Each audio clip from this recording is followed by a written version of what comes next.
जय माँ वैभव लक्ष्मी।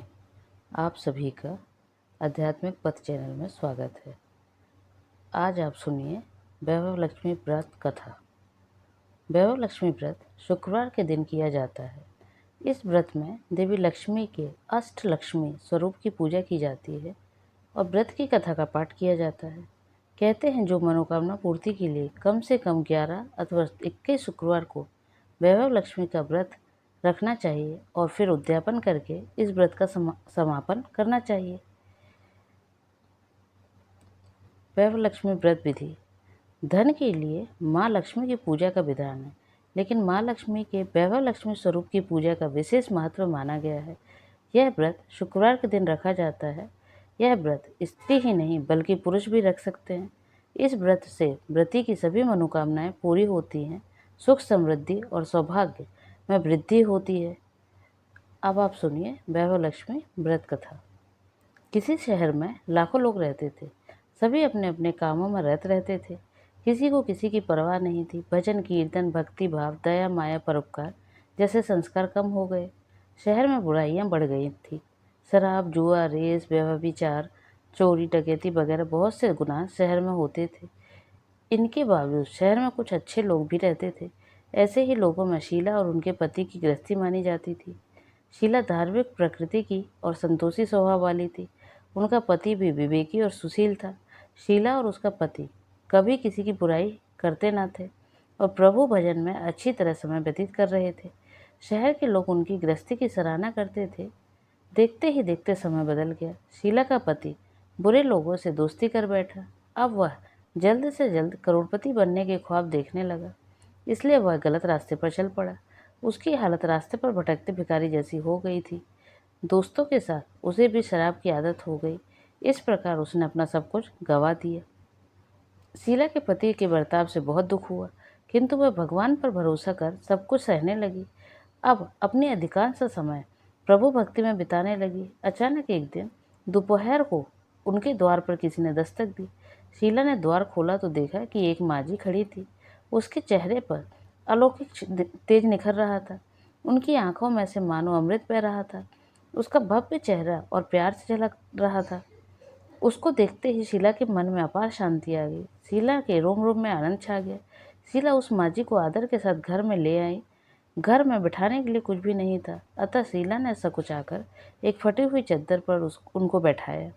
माजी बोली, क्यों शीला, मुझे पहचाना नहीं? हर शुक्रवार को लक्ष्मी जी के मंदिर में भजन कीर्तन के समय मैं भी वहां आती हूँ। इसके बावजूद शीला कुछ समझ नहीं पा रही थी। फिर माजी बोली, तुम बहुत दिनों के से मंदिर नहीं आई, अतः मैं तुम्हें देखने चली आई। माताजी के अति प्रेम भरे शब्दों से शीला का हृदय पिघल गया। उसकी आंखों में आंसू आ गए और वह बिलक बिलक कर रोने लगी। माँ जी ने कहा, बेटी, सुख और दुख तो धूप और छाप जैसे होते हैं। धैर्य रखो बेटी, मुझे तेरी सारे परेशानी बता। माताजी के व्यवहार से शीला को काफ़ी सबल मिला और सुख की आस में उसने माताजी को अपनी सारी कहानी कह सुनाई। कहानी सुनकर माताजी ने कहा, कर्म की गति न्यारी होती है। हर इंसान को अपने कर्म भुगतने ही पड़ते हैं, इसलिए तू चिंता मत कर। अब तू कर्म भुगत चुकी है, अब तुम्हारे सुख के दिन अवश्य आएंगे। तू तो माँ लक्ष्मी जी की भक्त है। माँ लक्ष्मी जी तो प्रेम और करुणा की अवतार है। वे अपने भक्तों पर हमेशा ममता रखती हैं, इसलिए तू धैर्य रखकर माँ लक्ष्मी जी का व्रत कर। इससे सब कुछ ठीक हो जाएगा। शीला के पूछने पर माताजी ने उसे व्रत की सारी विधि की बताई। माताजी ने कहा, बेटी, माँ लक्ष्मी जी का व्रत बहुत सरल है। उसे वरद लक्ष्मी व्रत या वैभव लक्ष्मी व्रत कहा जाता है। यह व्रत करने वाले की सब मनोकामना पूर्ण होती है। वह सुख संपत्ति और यश प्राप्त करता है। शीला यह सुनकर आनंदित हो गई। शीला ने संकल्प करके आंखें खोली तो सामने कोई न था। वह विस्मित हो गई कि माँ जी कहाँ गई। शीला को तत्काल यह समझते देर न लगी कि माँ जी और कोई नहीं, साक्षात लक्ष्मी जी थी। दूसरे दिन शुक्रवार था। सवेरे स्नान करके स्वच्छ कपड़े पहनकर शीला ने माजी द्वारा बताई विधि से पूरे मन से व्रत किया। आखिरी में प्रसाद वितरण हुआ। यह प्रसाद पहले पति को खिलाया। प्रसाद खाते ही पति के स्वभाव में फर्क पड़ गया। उस दिन उसने शीला को मारा नहीं, सताया भी नहीं। शीला को बहुत आनंद हुआ। उनके मन में वैभव लक्ष्मी व्रत के लिए श्रद्धा बढ़ गई। शीला ने पूर्ण श्रद्धा भक्ति से 21 शुक्रवार तक वैभव लक्ष्मी व्रत किया।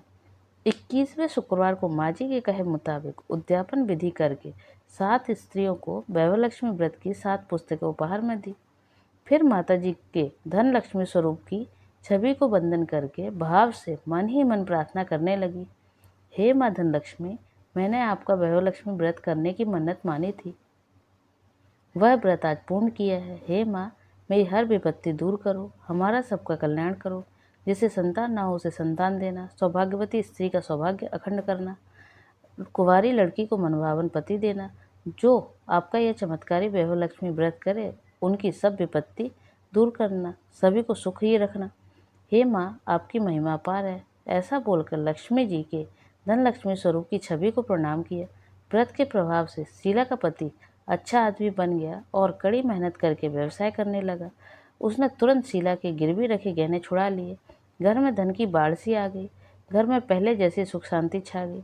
वैभवलक्ष्मी व्रत का प्रभाव देखकर मोहल्ले की दूसरी स्त्रियां भी विधि पूर्वक वैभवलक्ष्मी व्रत करने लगी।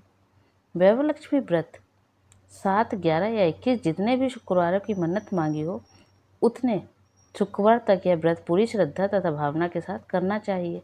आखिरी शुक्रवार को इसका शास्त्रीय विधि के अनुसार उद्यापन करना चाहिए।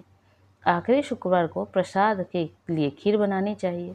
जिस प्रकार हर शुक्रवार को हम पूजन करते हैं वैसे ही करना चाहिए। पूजन के बाद माँ के सामने एक श्रीफल फोड़ें, फिर कम से कम 7 कुंवारी कन्याओं या सौभाग्यशाली स्त्रियों को कुमकुम का तिलक लगाकर माँ वैभवलक्ष्मी व्रत की पुस्तक की एक एक प्रति उपहार में देनी चाहिए और सबको खीर का प्रसाद देना चाहिए। इसके बाद माँ लक्ष्मी जी की को श्रद्धा सहित प्रणाम करना चाहिए। फिर माता जी के धन लक्ष्मी स्वरूप की छवि को वंदन करके भाव से मन की ही मन प्रार्थना करें। हे माँ धन लक्ष्मी, मैंने आपका वैभवलक्ष्मी व्रत करने की मन्नत मानी थी, वह व्रत आज पूर्ण किया है। हे माँ, हमारी मनोकामना पूर्ण करें, हमारी हर विपत्ति दूर करो, हमारा सबका कल्याण करो। जिसे संतान ना हो उसे संतान देना, सौभाग्यवती स्त्री का सौभाग्य अखंड रखना, कुंवारी लड़की को मनभावन पति देना। जो आपका यह चमत्कारी वैभवलक्ष्मी व्रत करे उसकी सब विपत्ति दूर रख करना, सभी को सुखी करना। हे माँ, आपकी महिमा अपार है, आपकी जय हो। ऐसा बोलकर लक्ष्मी जी के धन लक्ष्मी स्वरूप की छवि को प्रणाम करें। जय माँ वैभव लक्ष्मी।